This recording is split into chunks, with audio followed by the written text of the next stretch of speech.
Hi, and welcome to episode 209 of A Year of Living Sincerely. That's right, I said 209, and it is past the actual year. I started last August 20th, 2012, and just finished up the other night with my Not a Chemo Cocktail 5-year cancerversary party. But you didn't think I was going to stop living sincerely, did ya?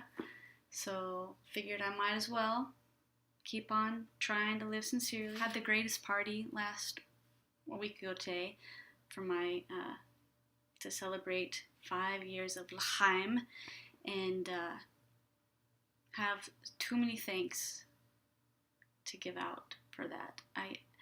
It's the perfect example, the perfect example of how somebody gets by with little help from your friends, because that's exactly how it happened for me. One of my favorite gifts, I think, from the night was the fact that Vanessa got to come. Vanessa is the girl who puts the V in Live Sincerely. She's the one who wrote the pledge with her sister. She started the movement. She's writing the book on Living Sincerely. And she's doing that from a point where, I was celebrating my 5-year cancerversary. She was celebrating her 1-year hospice anniversary. A year ago, at the same time, right before I started my year of living sincerely, Vanessa went into hospice from fighting stage 4 breast cancer that had metastasized to her brain, and obviously she's kicking ass of the statistics because she's still living the crap out of life and making this beautiful mark on the world with her Live Sincerely project and just her delightful self. And I was lucky enough that she was able to come to my party and celebrate my cancerversary with me. Anyway, that was probably the coolest gift I could have gotten.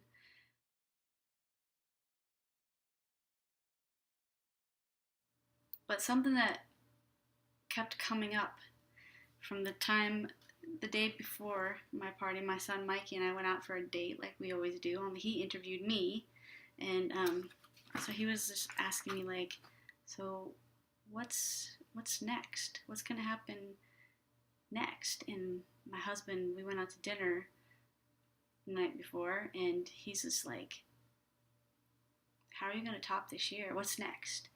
And my mom, when we were interviewing her for the vlog about the party, she's like, I'm excited to see what you do next. And it's kind of everybody's question, and I just have to be honest, it's also my question. What next, brown cow? Some of the things I told Mikey, because he was interviewing me, I felt very important. When I'm interviewing them for the birthdays, I always ask them, like, okay, so you got this birthday cake, and what's like a birthday candle wish you have? Just a birthday candle wish. And my wish was just to get on a roll writing my new books. And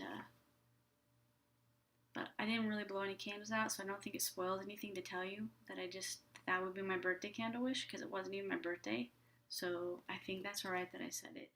One of them is going to be kind of a prequel to Shaken Not Stirred, a chemo cocktail, and it's going to be my homeschooling / parenting book. And the working title right now is Homeschool Happy Hour. It's 5 o'clock somewhere, kids.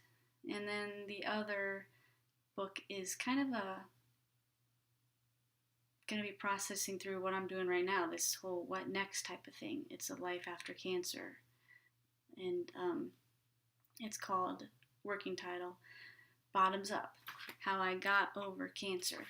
And so that's probably my big wishes for this year, because I'm ready to dive in hard about writing it now that I'm done with my party planning, because that took a lot of, as you can see from the last video, a lot of hard work. And then he was just asking me some of my bucket list type of things, and I haven't been one to really keep a big bucket list, but had some encouragement from my little friend Maya Magnificent. She's been knocking off her bucket list all summer long, and it's been fun to watch. But so I have a couple things. I'd really like to do the Buen Camino and do some tilting at windmills in La Mancha, Spain. Want to see the Grand Canyon. Also, wouldn't mind trying to do a full marathon. My kids are publishing the song I wrote called "Wind in My Hair." That's in process right now, and so that's going to be kind of cool. I'd love to see if it could actually be a worship song that people dig. I have been wanting to send a copy of my book to Anne Lamott for a long time because I've always been a writer. I've always wanted to write a book. Had no idea I was going to write a book about cancer till that's kind of the subject that landed in my lap. But I remember reading her writing book called Bird by Bird, and in it she talks about her best friend Pammy, who died of breast cancer. And when Pammy was going through breast cancer, Anne went to the library and was looking for a funny book about cancer, and they didn't have any. So I had no idea those words would come back to me, and I would remember that stuff when I started writing my book, but I would really like to know if she thinks mine is a funny book about breast cancer. Yeah, Mikey was asking me also some of the highs and lows of this past year of living sincerely, and well, I have to say, this vlog's been really cool, stepping out of my comfort zone, because I usually like to be behind this keyboard, and it's kind of safer, and I'm not used to having people look at me, so getting up and talking on this has been really good to get out of my comfort zone. The Jerusalem Marathon, holy crap, the coolest thing. All the half marathons that I got to do this year have been great. I've gotten 4 down, so 1 more so I can get the high 5 for the 5-year, but I might end up doing 2 more, but we'll see. This past year has been super fun, just letting it rip, cutting loose all the way, sometimes a little bit too hard, but it's been good. I've sincerely done my best to live sincerely with all my heart, and I'm looking forward to doing that more. One of the coolest things about it, it's like completely unwritten, because like when I was going through cancer, I knew what was happening. I was going through treatments, and then after I finished treatment, countdown to 5-year, and here we are at the 5-year, and now like it's all wide open, which I kind of dig. It's a little scary, but I like the fact that it's unwritten. I don't know what's happening. It makes me want to turn the page and see what comes next. It's going to be a different kind of adventure. I'm not fighting cancer. I'm pretty much, most people kind of need it to be done with me. I'm not really done with it, just to be real, because I'm still mad at cancer, and it still affects a lot of people I love, so I'm still fighting it. Still a very personal battle to me, even though it's not personally attacking me right now, and God willing, it won't again, but I'm not done with cancer.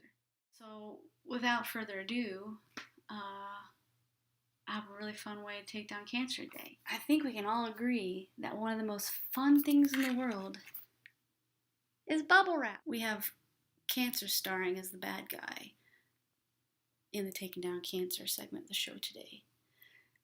And, well, cancer's always starring as the bad guy. But as you can tell, the bubble wrap is starring as the bad guy, the villain, in our show today. So, figure out the way to do this. And you know how fun this is.